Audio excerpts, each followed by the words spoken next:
يا أيها الذين آمنوا استعينوا بالصبر والصلاة إن الله مع الصابرين আল্লাহ রাব্বুল আলামিন বলতেছেন, ওহে ঈমানদারগণ, তোমরা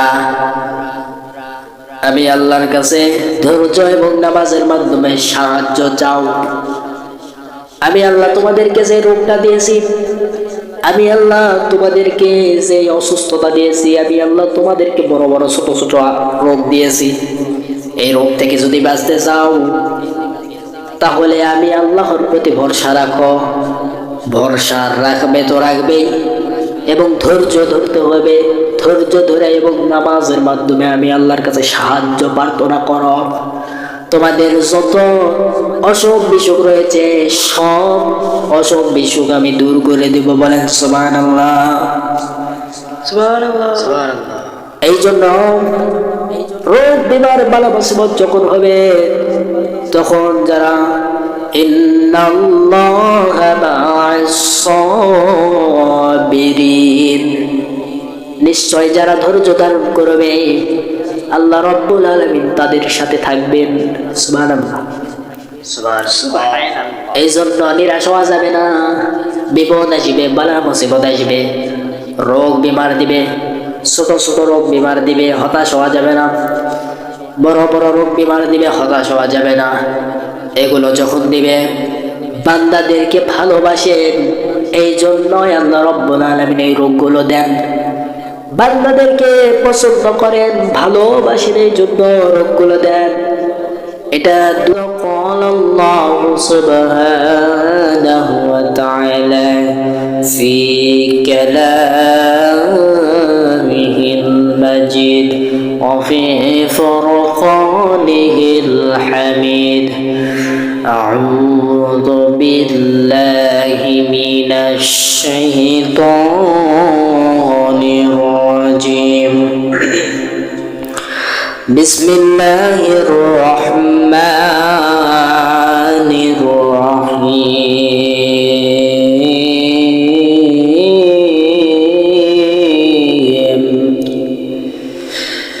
ইয়া আইয়ুহাল্লাযীনা আমানু ইসতাঈনু বিস-সাবরি ওয়াস-সালাহ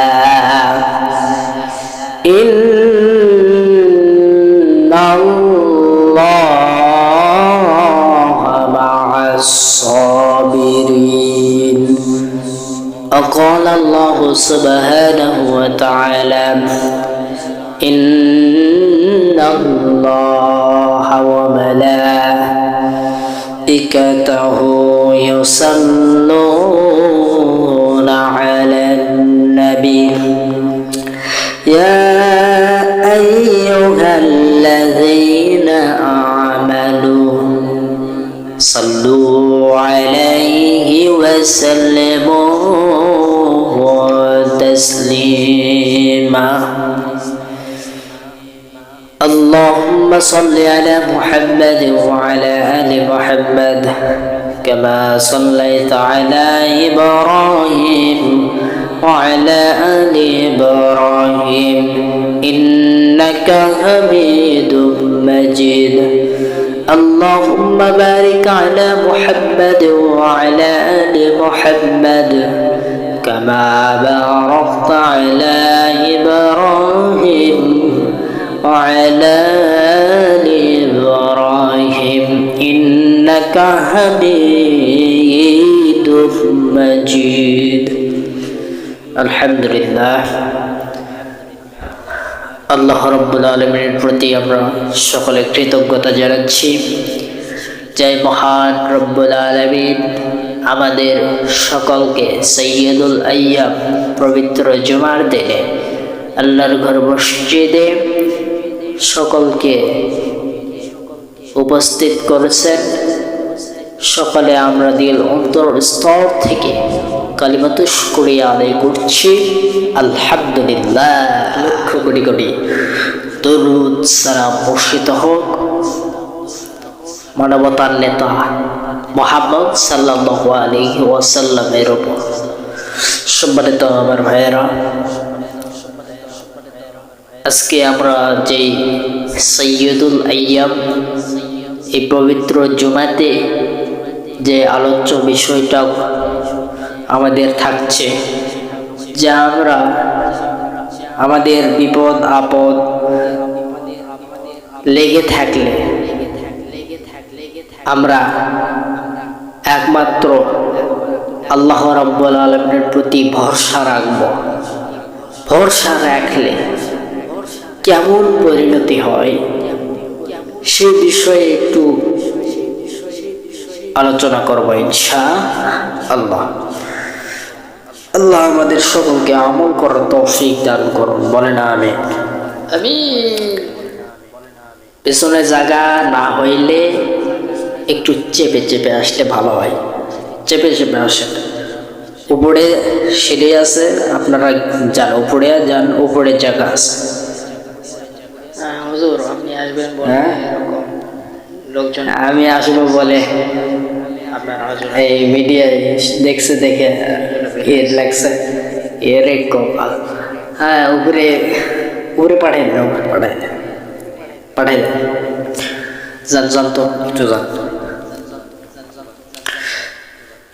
আমার ভাইয়েরা, গভীর মনোযোগে খেয়াল করবেন।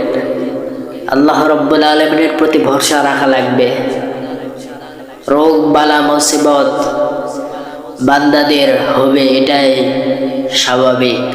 তবে বান্দারা হতাশ হওয়া যাবে না, নিরাশ হওয়া যাবে না। আল্লাহ বলছেন লা তাকনাতু মির রাহমাতিল্লাহ। আল্লাহর কাছ থেকে কাউকে নিরাশ হওয়া লাগবে, কেউ নিরাশ হবে না। আল্লাহ বলছেন আমার কাছ থেকে কেউ নিরাশ হয় না। রহমতের বালাখানা রয়েছে। আল্লাহর কাছ থেকে কি নিরাশ হওয়া যাবে না, হতাশ হওয়া যাবে না। রোগ বালা মুসিবত এগুলো আসবে। রোগ দেয় কি জন্যে? ছোট ছোট দেখবেন, ছোট ছোট রোগ হচ্ছে, তখন মনে করবেন আপনার গুনাহগুলি ছড়িয়ে ছড়িয়ে পড়তেছে। সুবহানাল্লাহ, সুবহানাল্লাহ। আবার দেখবেন বড় বড় এরকম অসুখ বিসুখ মানুষের লেগে থাকে।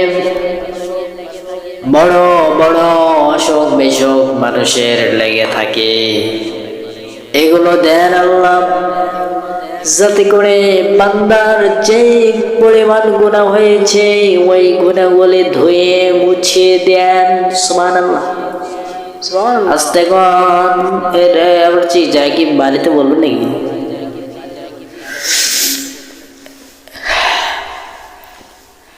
আমার ভাইয়েরা, আমাদেরকে আল্লাহ রাব্বুল আলামিন এই রোগ দেন কি জন্যে? যাতে করে আমরা আর যেন পাপাচারে লিপ্ত না হই। আমাদের যে গুনার ভারগুলি বেড়ে গেছে, এই গুনাহগুলি দুনিয়ার জমিনে ধুয়ে দেওয়ার জন্য বান্দাদেরকে কিছু কিছু রোগ দেন, অসুখ দেন। ঠিক না? ঠিক। আমার বন্ধুগণ, গভীর মনোযোগে খেয়াল করবেন। আমার এরকম হাতে টিউমার হয়েছিল, হাতের টিউমার হয়েছিল। এর রোগের সাইটে এত বড় টিউমার হয়েছিল। ডান হাতের রোগের সাইটে এত বড় টিউমার হয়েছিল 2025 সালে। এমন টিউমার হয়, ওই টিউমার দেখে এরকম আমার চাচা বলে, আমার চাচি বলে, সবাই বলে এটার ট্রিটমেন্ট করেন। যদি এটার অপারেশন যদি না করতে পারো তাহলে তোমার এই হাত আর হবে না, তোমার এই আর হাত হবে না। আমি আমার আম্মাকে বললাম ট্রিটমেন্ট করা লাগবে, অনেক বড় হচ্ছে। আম্মা বলল যে গতকাল সকাল হইলে গতকালকে বাকি ডাক্তারের কাছে দিয়ে যাব। বাকি ডাক্তারের কাছে গেলাম, যাবার পরে বাকি ডাক্তার বলতেছে, হুজুর আমি এটা ট্রিটমেন্ট করতে পারবো না, কারণ এটা রোগের সাইডে, এটা যদি কেটে ফেলতে চাই তখন রোগ কেটে যেতে পারে, আমি এত রিস্ক নিতে পারবো না। হঠাৎ করে বললেন, আমার কাছে একটা উপায় আছে। আমরা বললাম, ডাক্তার সাহেব কি উপায় রয়েছে? ডাক্তার সাহেব বললেন, নওগাঁ সদরে যান। আমরা আবার চিন্তা করলাম যে নওগাঁ সদরে যদি যাওয়া লাগে, আপনার কাছে আসলাম কি জন্যে? আপনি নাকি এই যে রোগ, এই যে টিউমার গুলো বড় হয়, এই টিউমার নাকি আপনি কাটেন।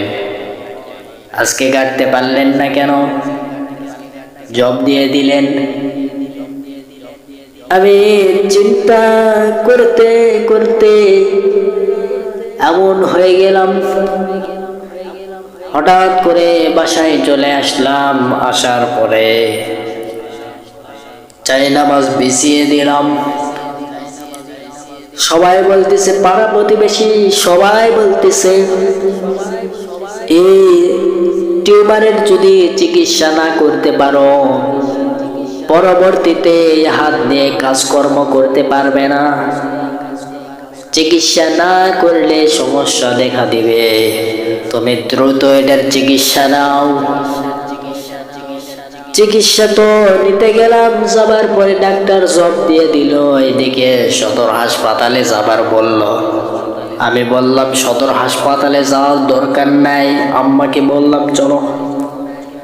বাসায় আসলাম, আসার পরে যাই নামাজ বিছিয়ে দিয়ে ওই আল্লাহ রাব্বুল আলামিনের কাছে সাহায্য চাইলাম। বললাম 2 রাকাত নামাজ শেষ করে ওই মাওলাকে বললাম, আল্লাহ আমার এই যে বড় টিউমার রোগ ধরা পড়েছে, এটা বড় হচ্ছে দিন দিন।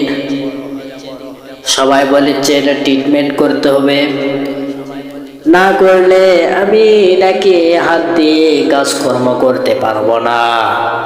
অনেকে নানান কথা বলেছিল। আল্লাহ, ডাক্তারের কাছে ট্রিটমেন্ট করতে গিয়েছিলাম, ডাক্তার বলল আমি পারবো না, কারণ এটা রোগের সাইডে, যদি এটা আমি কাটতে যাই রোগ কেটে যেতে পারে। আল্লাহ এবার উপায় কি? আপনার কাছে সাহায্য চাই। আপনি যে রোগটা দিয়েছেন এই রোগটা আপনি ভালো করতে পারবেন, এছাড়া কেউ ভালো করতে পারবেন না। পাড়া প্রতিবেশী সবাই বলেছিল এই রোগ ভালো হবে না, এই রোগের চিকিৎসা নিতে হবে।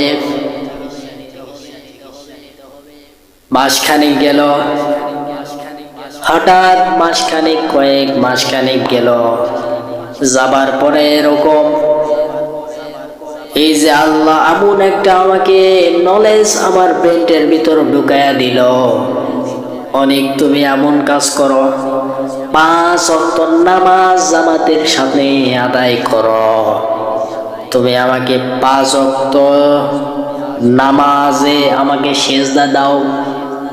তোমার হাতের যে ডান হাতের যে রগের সাইডে যে টিউমার রয়েছে, এই টিউমার ভালো করে দিব। হ্যাঁ, 5-7 মাস পর আমি ফলাফল পেয়ে গেছি। এই যে হাতে দেখতে পাচ্ছেন, এই হাতে এই রোগের সাইডে কি বড় টিউমার ছিল, এই টিউমারটা আল্লাহ রাব্বুল আলামিন 7-8 মাসের মধ্যে আমাকে ভালো করে দিল। আল্লাহু আকবার। এই জন্য আল্লাহ বলছেন যে তোমরা হতাশ হও না। আমি আল্লাহ কোরআনুল কারীমের মধ্যে বললাম, লা تقنطوا من رحمة الله তোমরা আল্লাহর কাছ থেকে কেউ নিরাশ হয় না।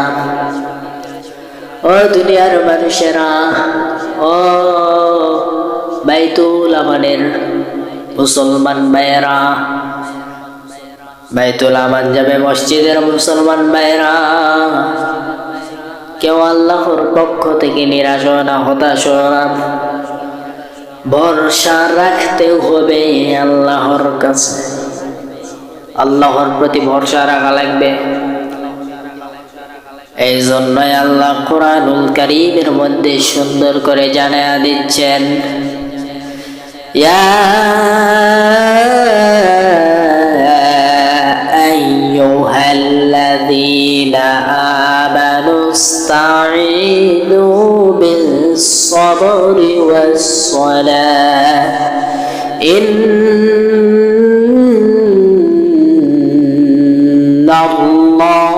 ইন্নাল্লাহা মা'আস-সাবিরিন।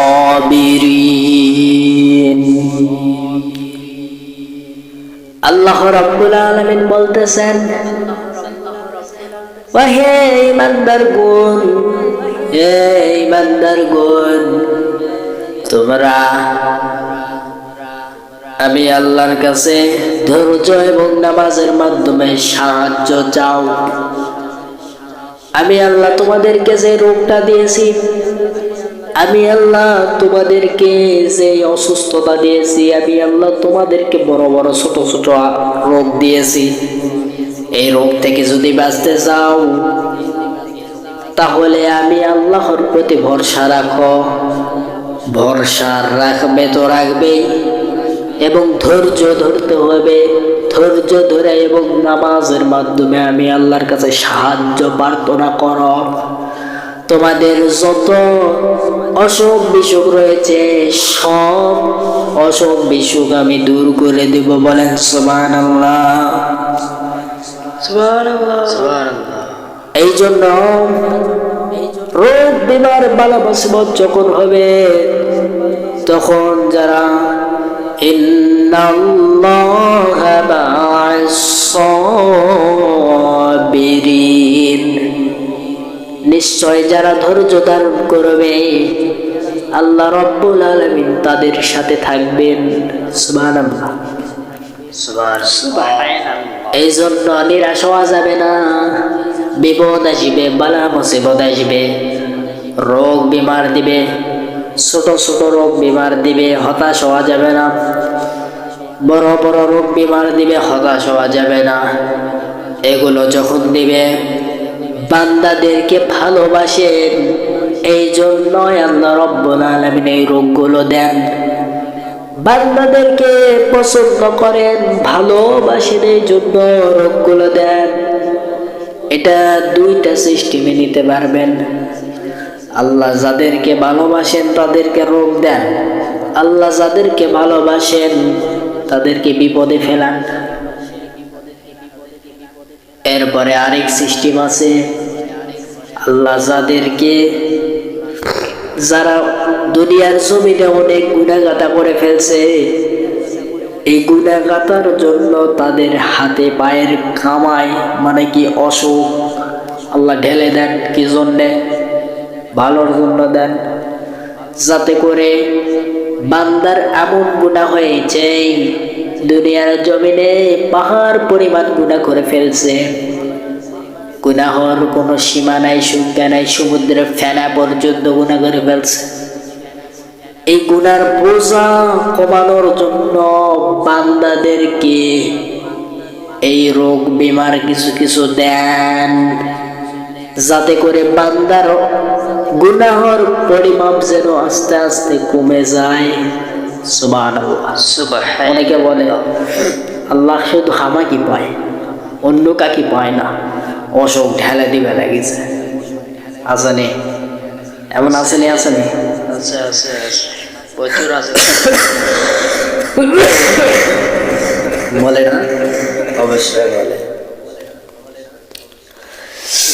এই জন্য রোগ বিমার বালা মুসিবত যখন আমাদের যখন হবে, তখন হতাশ হওয়া যাবে না, তখন কষ্ট করতে হবে, ধৈর্য ধারণ করতে হবে। যিনি রোগ দিয়েছেন তিনি ভালো করতে পারবেন। ডাক্তার হলো মাত্র উসিলা, বড়ি মাত্র উসিলা, ঔষধ মাত্র উসিলা। কি এ কথা কয় লাগে? উসিলা। দুনিয়ার জমিনে যেই কারণে আপনার ঈমানটা নষ্ট হয়ে যাবে, কারণটা হলো কিছু কিছু মানুষ বলে ফেলে, মুখ দিয়ে হঠাৎ করে বলে ফেলে, জবানের কারণে ঈমান হারা হয়ে যায়। অনেকে হঠাৎ করে বলে ফেলে, এই বড়ি খানো দেখে ভালো হলো, এই বাকি ডাক্তার বাঁচালো দেখে ভালো হলো, অমুক ডাক্তার বাঁচালো দেখে ভালো হলো, তমুক ডাক্তার বাঁচালো দেখে ভালো হলো। এমন আসেনি? আছে, বহু আছে। এই কথা বলার সাথে সাথে আপনার ঈমান চলে যায়। আপনাকে এখানে বুঝতে হবে, এখানে ডাক্তার ভালো করে না, এখানে ঔষধ ভালো করে না, এখানে বড়ি ভালো করে না, অমুক ডাক্তার তমুক ডাক্তার ভালো করতে পারে না। আরে তোমার যখন অসুখ হয়েছে, এই অসুখ যিনি দিয়েছেন, ঔষধ যখন খাচ্ছ, ঔষধ হচ্ছে উসিলা। ওষুধ কি? উসিলা। এই যে ধরো অসুখ হয়েছে, ধরো আমার অসুখ হয়েছে, আমি কি করি? এই যে ভাত খাইলাম, ভাত খাওয়ার পরে এখন ঔষধ খাইতে হবে, কারণ অনেক 100 ডিগ্রি জ্বর, ওষুধ বড়ি খাইতে হবে। ডাক্তার প্রেসক্রিপশনে দিয়ে দিয়েছে, অমুক সকালে এই বড়ি খাইতে হবে, দুপুরে এই বড়ি খাইতে হবে, রাতে এই বড়ি খাইতে হবে। আচ্ছা, এই যে বড়িটা খাইলাম, ভাত খাওয়ার পরে বড়িটা যে খাইলাম, এখন এই বড়িটা খাইলাম কার নাম নিয়া? আল্লাহর নাম নিয়া। যদি আল্লাহর নাম বাদ দিয়া বড়ি খাইলাম, এখন ভালো হলে হোক, না হলে না হোক, আমি মনে করে আছে যে ভালো হবে, অথচ এই বড়ি যায় কাজ করছে না, বলতেছে হেস বড়ি যে খেলো আর কাজই হচ্ছে না, ভালো তো হচ্ছে না। উপায় হচ্ছে তুমি বড়ি খাওয়ার সময় আল্লাহর নাম নাও নি, কারণ এই বড়ির ভিতরে যে গেছে, এই বড়িও চিন্তা করেছে আল্লাহর অর্ডার ছাড়া আমি এই গলে গলে আমি জায়গা মতো প্রবেশ করব না। এই ঔষধও করছে, এই বড়িও করছে, আল্লাহর অর্ডার ছাড়া কোনো কিছু চলাচল করতে পারে না। কথা বুঝতে পারছেন? আমি যে হাতটা নাড়াচ্ছি আল্লাহ অর্ডারে। কথা বুঝতে পারছেন? এই যে বড়িটা যে খাইলেন, এই বড়িটা যে কাজ করবে, আল্লাহর অর্ডার পাইলে সে কাজ করবে, সে আল্লাহর অর্ডার ছাড়া সে কাজ করবে না। আল্লাহ বড়ি বলতেছে কাজ করবি না, সে কারণ সে আমার নাম নেয়নি, অসম্ভব ভালো হচ্ছে না। আসলে দুনিয়ার জমিনে অসুখ হইলে এই যে আমরা বড়িগুলো খাই, এই বড়িগুলো উসিলা, ঔষধ হলো উসিলা, ডাক্তার হলো উসিলা, বাঁচানোর জন্য ডাক্তার উসিলা। অনেকে বলো ডাক্তার বাঁচাইছে দেখে হয়েছে, ব্যস্তে পারিছি, নাউজুবিল্লাহ। শয়তান কয় কি? ওর ঈমান আছে? ওর ঈমান আছে নি? ওর ঈমান বদলা দিয়ে যে এরকম সুসলে যে এরকম ধুয়ে চলে যায়, ওর ঈমানও পালাইছে।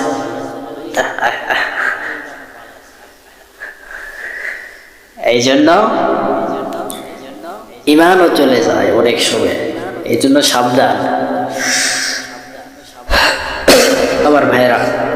এরপর আমাকে সভাপতি সাহেব আমানত বিষয়ে একটু আলোচনা করতে বলছেন আজকে জুমায়। ঠিক আছে, আমানত বিষয়ে একটু আলোচনা করবো ইনশাআল্লাহ, সামান্য সংক্ষেপে ছেড়ে দেব। আমার ভাইরা, আমানতের বিষয়ে একটু সভাপতি সাহেব একটু আলোচনা করতে বলছেন, গভীর মনোযোগে খেয়াল করবেন। উপরে অনেক ভাইরা আসছেন, দূর দূরান্ত থেকে অনেক ভাইরা আসছেন যারা কিনা আমার আলোচনা ইউটিউবে শোনেন। আজকে হুজুরের জুবাই যাব, গিয়ে আলোচনা শুনবো সরাসরি, ঠিক না? ঠিক। আমার ভাইয়েরা, হযরতে ঈসা আলাইহিস সালাতু ওয়াস সালাম এরকম মৃত ব্যক্তির এরকম খোঁজ খবর নেবেন। উনি আবার মৃত ব্যক্তিকে জীবিত করেন। মৃত ব্যক্তিকে কি করেন? জীবিত করেন।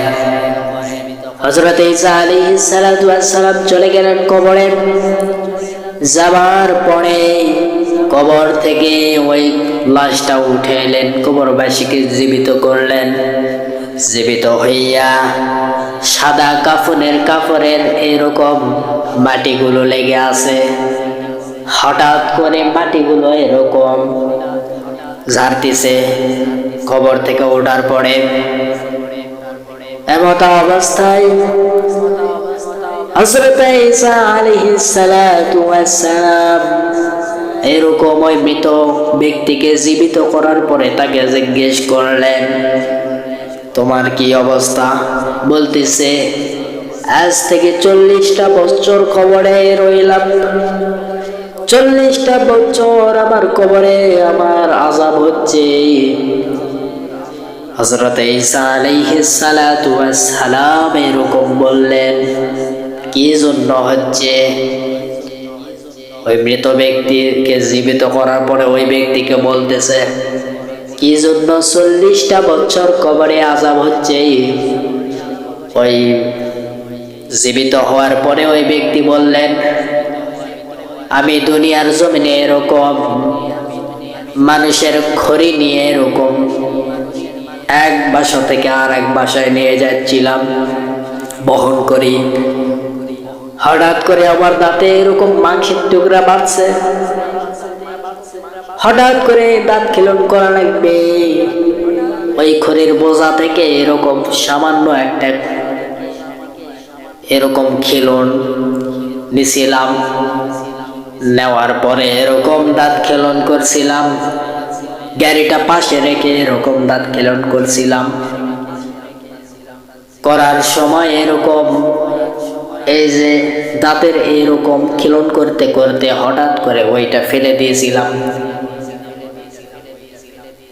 ওই ফেলে দেওয়ার কারণে আমার কবরে 40টা বছর হয়ে যাচ্ছে আযাব হদিস। ওই খড়িটা যদি আমি ওই গাড়িতে করে নিয়ে যাই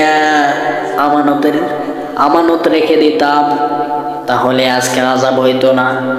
আযাব হওয়ার কারণ হলো আমি ওই খড়ি থেকে এরকম খড়ির বোঝা থেকে এরকম দাঁত খিলন করেছিলাম। দাঁত খিলন করার পরে ফেলে দিয়েছিলাম। এই সামান্য এতটুকু খড়ি সামান্য ওই বোঝা থেকে নিয়ে খিলন করার পর ফেলে দিয়েছিল। এটার কারণে 40টা বছর খবরে আযাব হলো। দেখছেন? আর আজ দুনিয়ার জমিনে যদি বলা হয় এই টাকাটা তোকে দিলাম, এই টাকাটা তোকে দিলাম, তুই সুন্নত গিয়ে আর একজনকে দিবি অমুক জায়গায়, সে কি করে? মেরে খাইছে, কিছু টাকা দিয়ে নিছে, এমন আসেনি?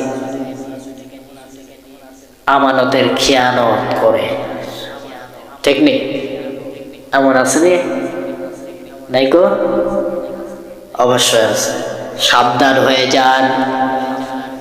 হযরত ঈসা আলাইহিস সালাতু ওয়াস সালাম এই সামান্য ঘটনা থেকে শিক্ষণীয় আমাদের বিষয় হলো, আমানতের খেয়ানত যারা করে তাদের এইরকম শাস্তি হবে। এই জন্য সাবধান হয়ে যান। দুনিয়ার জমিনে যারা আমানতের খেয়ানত করে তাদেরও এরকম শাস্তি হবে। ঈসা আলাইহিস সালাতু ওয়াস সালাম কবরের পাশ দিয়ে যাচ্ছিলেন, যাবার পরে কবর থেকে জীবিত করলেন, করার পরে তার খবর দিলেন তোমার কি অবস্থা। সে বলতেছে 40টা বছর হয়ে গেল এখনো আযাব হচ্ছে। ঈসা আলাইহিস সালাতু ওয়াস সালাম বললেন কি জন্য আযাব হচ্ছে।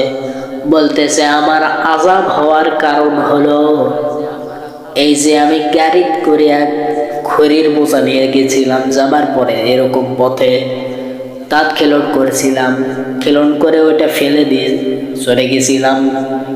ওই যাওয়ার কারণে আমাকে 40টা বছর খবরে আযাব হচ্ছে আমার। চিন্তা করে দেখেন একবার নিজে কত আমানতের খিয়ানত কত মানুষ এই বাংলাদেশে করতেছে। একবার নিজের প্র্যাকটিক্যাল লাইফে মিলান দেখেন, এরকম কত মানুষের আমানতের খিয়ানত মানুষ কিছু কিছু করে নাই, করছে। সাবধান হয়ে যান। এখানে যাওয়ার সমস্যা অনেক মানুষজন আছে, কেন জায়গা হচ্ছে না? অনেক সমস্যা হচ্ছে। কি ব্যাপার সমস্যা দেখেন একটু, কি ব্যাপার জায়গা বলে হচ্ছে না, ছেড়ে দেবো নাকি? না না হ্যাঁ? ছেড়ে দেবেন কেন? হোক আরো হোক। কি এক মুসিবতে পড়লাম রে রফিকুল্লাহ।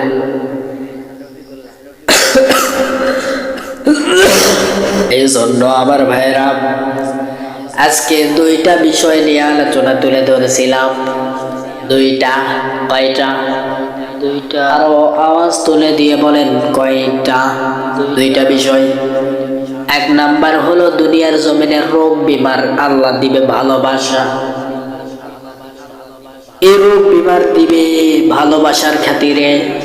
আর একটি পার্থক্য রয়েছে, দুনিয়ার জমিনে যারা গুনাহ করবে, দুনিয়ার জমিনে যারা অনেক গুনাহ করবে, সেই গুনার এরকম গুনাহগুলোকে ধুয়ে দেওয়ার জন্য আল্লাহ রাব্বুল আলামিন তাদেরকে কিছু ছোট ছোট গুনাহ থেকে ছোট ছোট গুনাহ ঝরিয়ে দেওয়ার জন্য ছোট ছোট রোগ বিমার দেয়।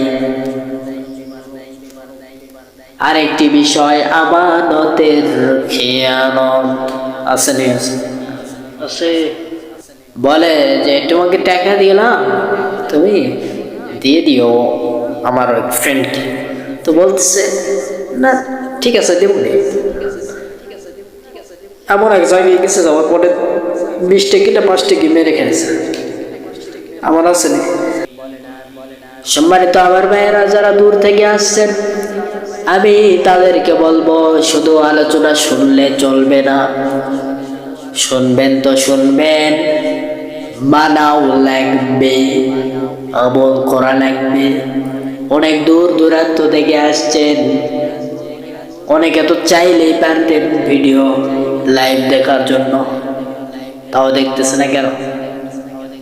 আরে বুঝতেছেন না, সরাসরি দেখে মজা নেওয়া এক আলাদা বিষয়, লাইভে দেখা আর একটা বিষয়। কথা বলেন ঠিক?